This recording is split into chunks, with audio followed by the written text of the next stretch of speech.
Bonjour, c'est Vanessa. Comme promis, on devait revenir pour essayer de fixer les opinions en ce qui concerne la confusion qui a été installée entre les deux pays, lesquels de la République démocratique du Congo ou de la République du Congo étaient réellement interdits d'entrer aux États-Unis. Après enquête et investigation, il s'avère noir sur blanc qu'il s'agit bien et bien de la République du Congo-Brazzaville. C'est le Congo-Brazzaville qui est interdit d'entrer aux États-Unis. C'est une interdiction formelle. Alors, il est de notre droit, on s'est dit de vous informer, donc souffrez à ce que nous soyons professionnels. On ne peut pas faire de choses comme vous imaginez, mais nous devons être professionnels, c'est-à-dire vous donner des informations sûres et vérifiables. Donc, voilà pourquoi on est revenu pour vous éclaircir. Il s'agit bel et bien du Congo-Brazzaville. Le pays est interdit d'entrer aux États-Unis. Et pourquoi? Voici les raisons. Les raisons principales que Donald Trump interdit ces pays d'entrer, c'est entre autres le terrorisme. Mais pour le Congo-Brazzaville, l'administration Trump reproche à la République du Congo l'absence de coopération en matière de visa. Il reproche encore le manque de vérification d'une manière sérieuse d'identité des demandeurs de visa et aussi le manque de fiabilité des casiers judiciaires. C'est-à-dire, ici je vais expliquer, c'est-à-dire l'administration Trump reproche au gouvernement de la République du Congo-Brazzaville les manques de sérieux dans l'administration.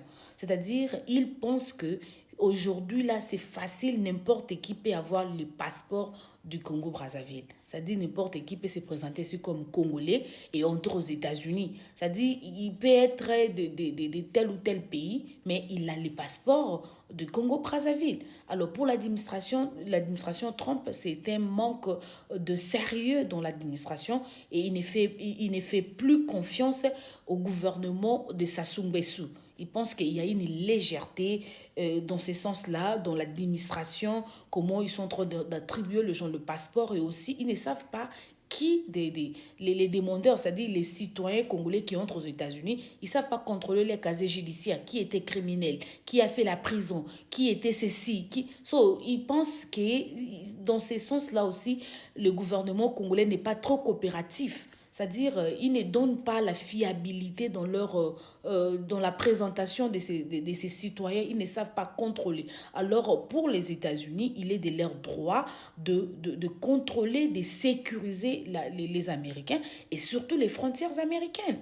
Ils doivent savoir qui entre, qui fait quoi, il est qui, il vient d'où. Donc, c'est très important pour les Américains. Voilà pourquoi Donald Trump est en... Donc voilà, les mesures, les décisions de Donald Trump, c'est pour protéger. Il a évoqué les raisons de la sécurité nationale, c'est-à-dire qu'il doit veiller sur la sécurité des Américains et tout, de lutter contre les terroristes. Donc ils doivent contrôler qui entre, qui est qui vient d'où.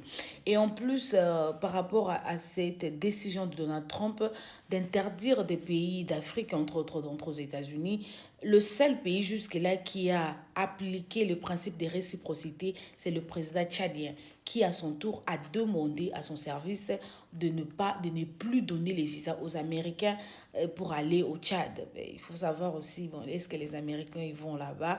Je me souviens de mes frères que j'aime beaucoup, il a parlé de ça, il a ironisé un peu pour voir est-ce que si les Américains vont au Tchad.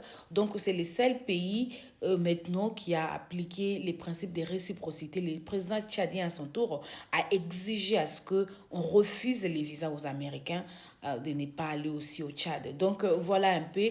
Donc il s'agit ici bien les biens de la République du Congo-Brazzaville qui est interdit d'entrer aux États-Unis. Alors qu'est-ce qu'il faut faire? Ben là, ça reste au niveau du gouvernement de Sassou Nguesso de voir avec l'administration Trump comment ils peuvent arranger les choses, arranger sur le plan diplomatique et arranger aussi les choses parce que nous en Afrique c'est généralement ça. Vous allez voir un Malien qui a les passeports congolais. Vous allez voir un Zambien ou vous allez voir un Marocain, vous allez voir un Libanais par exemple, qui est congolais mais c'est un Libanais.